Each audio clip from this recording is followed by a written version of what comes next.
Hi guys! Welcome back again to my channel. Kala mo talaga may nanonood siya. So, ganitong situation ko ngayon. Di pa ako nagsusuklay. Nagmamadali kasi ako dahil may meeting kami ng 10:30. So, ang oras na ngayon is 9:56. Hindi naman kasi talaga ito yung schedule ko dahil yung schedule ko is 2 p.m. to 10 p.m. pa. Kaso, biglang nagpa-meeting. Mabuti na lang at nagising ako ng maaga at nakita ko yung message. So, meeting it is! So, ang gagawin ko ngayon is mag-aayos lang ako. Then, nakapagluto na ako ng 2 pirasong bread. So, tinost ko lang yan sa margarine. Ayun, update lang. Kakain muna ako, then gagawin na. By the way, it's a Thursday, July 30. Ha? Bakit August na? Kain tayo, guys. Mabilis ang breakfast. Kumakain na ako, so binibilisan ko na lang dahil magla-light makeup pa ako. Actually, yung usual lang, sunscreen and lipstick. Kala mo talaga. This is my favorite go-to breakfast. Dahil, ito lang yung kayang gawin ng ng schedule ko. Pero masarap naman siya. And feeling. Okay, ang daming nangyayari. Hindi ko na alam kung ano unahin ko. Kung magme-medyas ako or magme-makeup na ako. Hindi lang halata pero nakapagsuklay na ako sa lagay na yan. Okay, mabilis yung get ready with me kasi kailangan ko talaga siya. Naputla kasi talaga ako as a person. Kaya kailangan ko talaga mag-ayos. Paspasan na get ready with me! Buti na lang, hindi ako masyadong ma-makeup na madami. Ayoko lang magmukhang hindi presentable dun sa meeting kasi may mga bisita kami. Shucks! Okay na yan, I think. Nagmukha naman akong maayos. Konti. Magsasapatos lang ako. Not really sure kung anong oras yung meeting. Kung hanggang anong oras yung meeting. Kasi 10:30 start, so baka hanggang 12. Ganon. So, 2 oras na lang yung pagitan. Tapos, papasok na ulit ako. Iinom pa pala ako ng aking mga medicine. So, I have this one as my vitamins. So, inom. Next one. Celecoxib. Okay, story time. Last Monday, mga bandang madaling araw. So, na-ER na naman po ang ate nyo dahil unfortunately, nagkaroon po ako ng UTI. Actually, late lang naman siya. More on premenstrual pelvic pain daw. So, malala kasi talaga akong mag-mens. Lalo-lalo na yung bago, yung menstruation ko. So, ang dami kong nararamdaman. So, yan. Pinagsaselecoxib ako. Kasi hanggang ngayon, ang sakit pa rin ng lower ab ko. Okay? Okay na ba?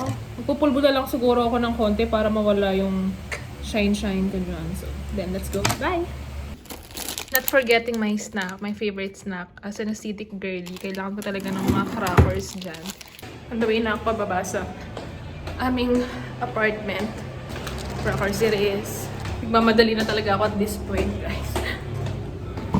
Shucks, ang tagal ko na naghahanap ng buko since nagka-UTI ako, guys. So, meron na dito. Sana mamaya nandyan pa siya.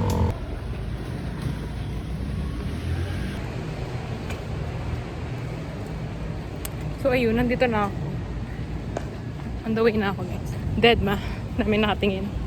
In fairness, wala na masyadong ulan ngayon. Parang sumikat na ngayong araw eh. Oh. Kasi na itong mga nakaraang araw, laging nag-uulan. So, ayun. Buti na lang. Nag-aalala pa man din ako kanina kasi hindi ko nadala yung payong ko. Buti na lang. Medyo maganda yung weather ngayon. Ay, ang ganda ng mga flowers, so. Wala lang. Ngayon ko lang siya na-appreciate kahit lagi naman ako dito dumadaan. Ganda. Nagbablog ako eh. Bigyan lang ako ng Cute ito. Diba? Yeah. 500 lang yun. Talaga? Yeah. So, ito yung sa Medical City ko. Saan ka bumili? Sa jog. Oo, saan jug? Sa online. Dami mo ko pag ka susunod. Diba? Pretty. Yeah. Siksik lahat. Siksik lahat ng lahat. Parang basura yung binibigay mo sa akin. Basura ba siya? As in? Yeah. Nagbablog ako, ayaw niya maniwala. Hindi ko lang sa kanya yung mga results ko. Nakaka-weird. Resign ka naman sa vlog ko. Hi, ako yung ultimate kasama niya sa lahat ng bagay. Ang lala, binago nila yung venue. Putek, kanina pa ako nandun sa office. Okay, on the way. Ang lala. Ang lala talaga. Kakatapos lang ng meeting namin. Ano na? Una na! Pauwi pa lang ako, wait. Pauwi pa lang ako. Di pa ako makain. Shit.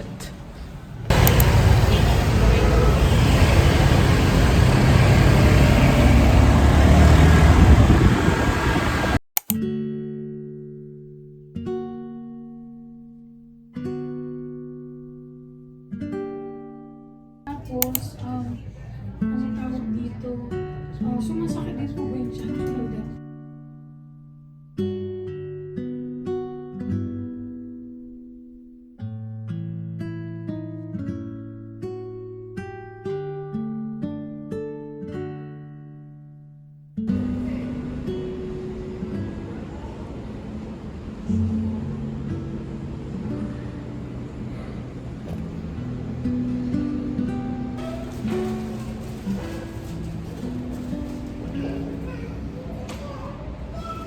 Nagbablog na ako eh.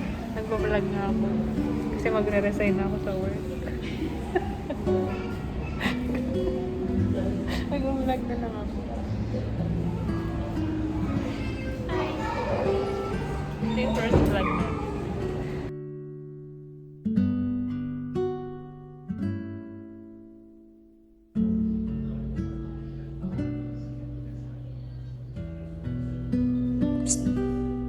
Labs.